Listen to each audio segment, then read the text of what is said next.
गर्मी तैयार है। बहुत से षड्यंत्र किए जा रहे हैं। हमारी जो मूल आचार्य परंपरा है उसमें भी विकृति पैदा करने का षड्यंत्र किया जा रहा है। मूल परंपरा, मूल संप्रदाय, मूल हमारे वेद और मूल हमारी आचार संहिता, उसको भी नष्ट भ्रष्ट करने का प्रयास पहले भी किया गया, अभी भी किया जा रहा है और इसमें राजनीतिक दलों का भी सहयोग प्राप्त हो जाता है।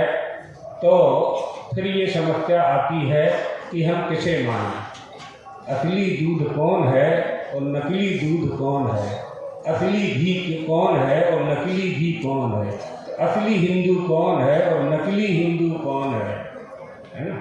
बहुत समझदारी की बात है। असली आचार्य और नकली आचार्य, ये सब किया जा रहा है। दूध में पानी की मिलावट की जा रही है। इससे भी हमें सावधान होना चाहिए। दलगत राजनीति से ऊपर उठ करके हमें गौ माता की सेवा करनी है, संस्कृत की सेवा करनी है। ये जो हमारी संस्कृति है इसका मूलाधार संस्कृति ही है।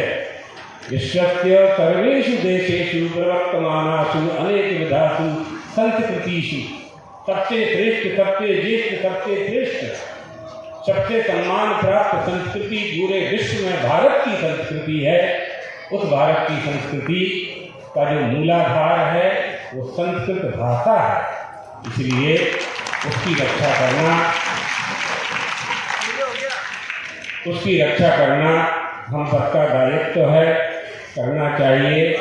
और संस्कृति, संस्कृत और संस्कार, ये हमारे अपने लोगों की बात तो ठीक है। आने वाली जो पीढ़ी है, जो युवा हैं, जो बालक बालिकाएं हैं, उनके पास देश का भविष्य है। उन्हें धन संपत्ति देकर के जाएंगे, जमीन जायदाद देकर के जाएंगे, उसका अर्जन वह स्वयं भी कर सकते हैं।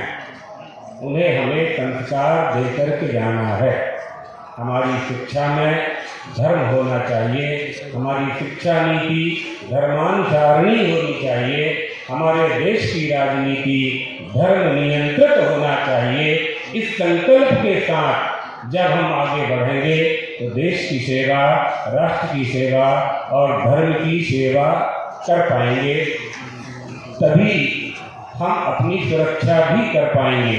बहुत लोग कहते हैं धर्म की रक्षा करनी है, धर्म की रक्षा करेंगे तो धर्म हमारी रक्षा करेगा। धर्मो रक्षति रक्षका का उदाहरण भी देते हैं। तो ये बात समझ लेना चाहिए कि धर्म का पालन करने से ही धर्म की रक्षा हो जाती है। यदि हम निष्ठापूर्वक धर्म का पालन करते हैं तो स्वयं ही अपने आप ही धर्म की रक्षा हो जाएगी।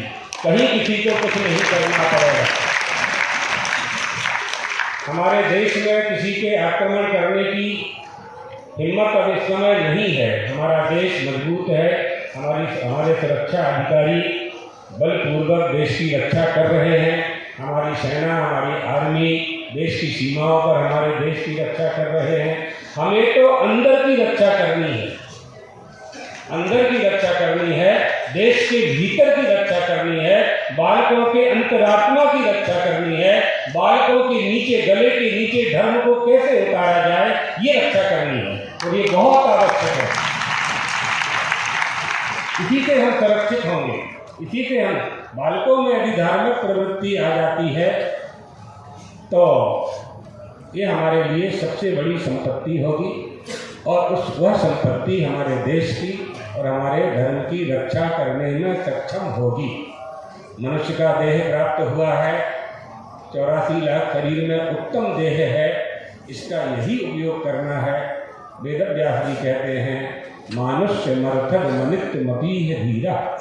अरे मनुष्य, तुम्हारा देह तो अनित्य है, लेकिन इस अनित्य देह से नित्य तत्व की प्राप्ति की जा सकती है। वो करना चाहिए। उसी को प्राप्त करने के लिए ये मानव देह हमें प्राप्त हुई है। मनुष्य की देह प्राप्त हो जाना अच्छे माता पिता का मिल जाना, अच्छे गुरु का मिल जाना, समझ लीजिए हमने मनुष्य होने का फल प्राप्त कर लिया।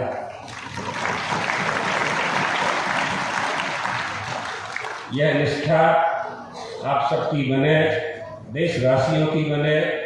आज के जो प्रस्ताव पास होंगे वो जगत गुरु शंकराचार्य ज्योतिष पीठाधीश्वर महाराज घोषणा करेंगे, बताएंगे सभा में कौन कौन से प्रस्ताव आ रहे हैं।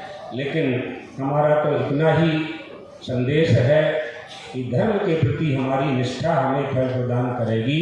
जिस तरह से अर्थी की धन कमाने में निष्ठा होती है, उसी तरह से हमारी धर्म में, निस्वार्थ धर्म में निष्काम, बिल्कुल बिना स्वार्थ के, और ब्राह्मणों के लिए तो बिल्कुल होना ही चाहिए। ब्राह्मणेन निष्कारणं तदंगो वेदो ध्येयो ज्ञेयश्च, श्रुति का आदेश है। बिना प्रयोजन के कोई किसी कार्य को नहीं करता है, लेकिन श्रुति यहाँ आदेश दे रही है निष्कारणं तदंगो वेदो ध्येयो ज्ञेयश्च। केवल ब्राह्मणों के लिए संदेश हम दे रहे हैं। शिक्षा, कल्प, व्याकरण, छंद, निरुक्त, ज्योतिषंच इत्यादि इन सबका विवेचन है। ये ब्राह्मणों को भी सोच समझना चाहिए कि सभी लोग, सभी वर्ण के लोग, जो हम लोग सब वर्ण व्यवस्था को पालन करने वाले लोग हैं, तो सभी लोग क्यों प्रणाम करते हैं, इसका क्या कारण है? तो वो प्रणाम करते हैं, जिस सम्मान और आदर से करते हैं, उस सम्मान और आदर की रक्षा का कर्तव्य ब्राह्मण का ही है कि वो बना रहे, वो सम्मान बना रहे। हम लोग श्रृंगेरी शारदा पीठाधीश्वर जगतगुरु जी महाराज को अधिक सुनेंगे, इसलिए आप सबको भगवान द्वारकाधीश का आशीर्वाद देते हुए और हमारे पूज्यपाठ सद्गुरुदेव भगवान जगतगुरु शंकराचार्य पीठाधीश्वर जो इस समय कैलाश में विराजमान हैं, उनके चरणों में प्रणाम करते हुए अपनी वाणी को विश्राम देते हैं।